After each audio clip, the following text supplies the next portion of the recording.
Obviously, Danny will have the WBA, and then you got Adamas with the WBC belt. But then at 154, there's killers down there too. You got Crawford, Fedor Spence, and Mert Ziley, right? Yeah. What direction does he go, Greg? And who? It's all in with his heart telling. We talking about Danny, right? What do you think, though? I mean, I don't know, because you always got to base it on how you felt that last night. You know what I'm saying? When he wake up on Sunday after the fight and you see how he feel, win, lose, or draw, that'll tell us what's the next move. You know what I mean? It's hard to tell right now because I don't know what type of fire he possessed. He must possess some type of fire to take a fight like this on that level, to fight a Lara. You know what I mean? You don't have to come back and fight Lara. You still Danny Garcia, so you can pick so many guys. So that tell me he really want to do something. So I don't know. It sounds like to me he might have two more. And as far as direction, whatever makes sense. There you go. There you go. All right, let's switch gears. Cool Boy.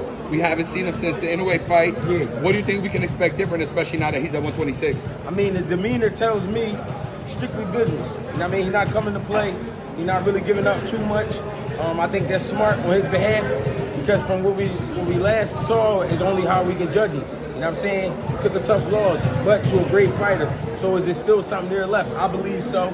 I think he's going to go out there nice and mean. And I mean, I think we see a better jab. I think we see a little bit better everything. Yeah, and you know, at 126, there's guys holding belts right now, like Leo with the IBF, Figueroa's got the interim WBC.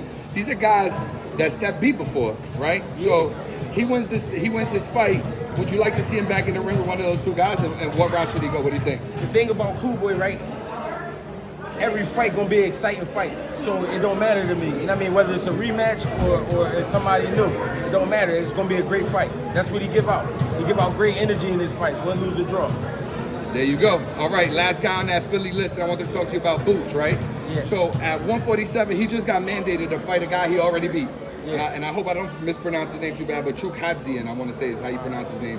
Boots already beat him. It wasn't the prettiest win, but now that's his mandatory. Yeah. Do you think he stays at 147, fights this guy, as part of his IBF mandatory, or does he move up to 154? I mean, it depends on what makes sense. It's crazy because I would like to see Brian Norman, Barrios, one of those guys. Who's the third guy? Stanionis. Yeah, Stanionis. I would love to see one of those guys. Obviously, they're not interested, or maybe they just can't come to terms. Who knows? But to see him with Karen again, it doesn't really pique my interest. But at the same time, it's unfinished business. I didn't really get to beat you up like I like to beat people up. So maybe we can run it back, depending on the terms. Yeah, and I get it because it's his mandatory. But I mean, at this point, I think Boots is looking to make his name, or see his name grow. Just had a fight in Philly, brought it home, had a nice turnout.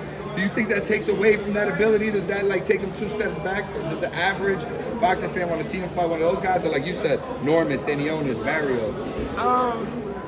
The only people it's going to take away from is the people who just don't like Boots or they just don't like boxing. Because at the end of the day, Boots is a showman. He like to put on a show, and that's what you're going to get. So I feel like if it's going to have to be Karen, then it got to be Karen. It's better than sitting. You don't want to sit. That's the poison. When you're just sitting and you're rotting. You know what I'm saying? But when you're active, you're more dangerous. So keep him dangerous. There you go. There you go. All right, 2 non-Philly questions for you. Ortiz Bochuk, they just fought. Some people think it was a controversial decision that Ortiz didn't actually win. What do you think? I believe the same thing. Bochuk, he didn't look exciting. He wasn't super fast. He wasn't super strong, but he was consistent. He was consistent with his 1-2 down the middle, consistent with the uppercuts. He was consistent. He didn't have the best defense and things like that, and he kept it at a close pace where he was giving himself away to Virgil. Where Virgil could put his hands on him, but Virgil wasn't able to get rid of him. Had him hurt a few times, but Virgil got knocked down a couple times. That's the game. But that fight should have been called a draw if they was going to do that. Only because it was entertaining. It was a great fight. It was a fight I would like to see again. I would like to see number 2 with them. There you go. I think most fans would agree with you. Canelo Berlanga, does Berlanga have a shot at all? He's a heavy underdog. Every man has a shot. We got to be fair. But are you willing to take the shot? That's the question. You in there with Canelo Alvarez, you know what time it is. The level, you're not used to it, but you know what time it is. You know what it's going to be hitting for. He got to be 100% focused. If you're not 100% focused, then he's going to be in trouble. It's just that simple. Berlanga got to go for broke. You think he has a shot? It's not impossible. Of course he a man. You fighting another man. The thing is, though, are you going to feel like a man that night or the man that night? There you go. Well said. Last question for you, Craig. I appreciate your time. So I just spoke to Danny a little while ago about this. I brought it up to Cool Boy. these are guys who, they from Philly, they local cats. It's not like they was born or, hot in the suburbs somewhere. Right. They never been in any trouble. They never made any headlines. Right. What do you think, any advice, or just what are your thoughts on Devin Haney and the incident he just had where unfortunately it looks like he got into a skirmish at a carnival? Some people fought. Any thoughts on that at all? I mean, it's always good to stay out the way. I mean, no matter what's going on, if you stay out the way, you'll be here for at least another day. You feel me? You just be cool. You know what I mean?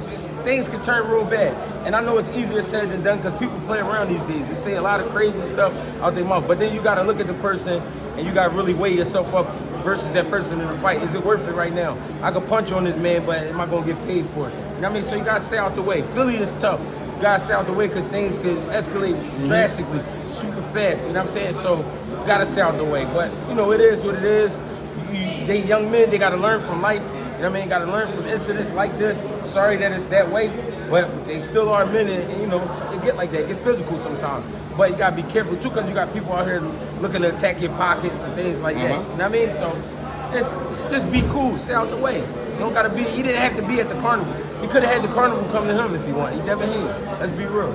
Yeah, you said it. You said it. Greg, thank you so much for your time. Appreciate it. Fight Hype. Before we let you go, anything the fans or anybody out there should know about what Greg Hackett got going on? I mean, GHB TV on YouTube, Greg Hackett 86 on Instagram, Greg Hackett 215 on X, Greg Hackett on Facebook. I appreciate you.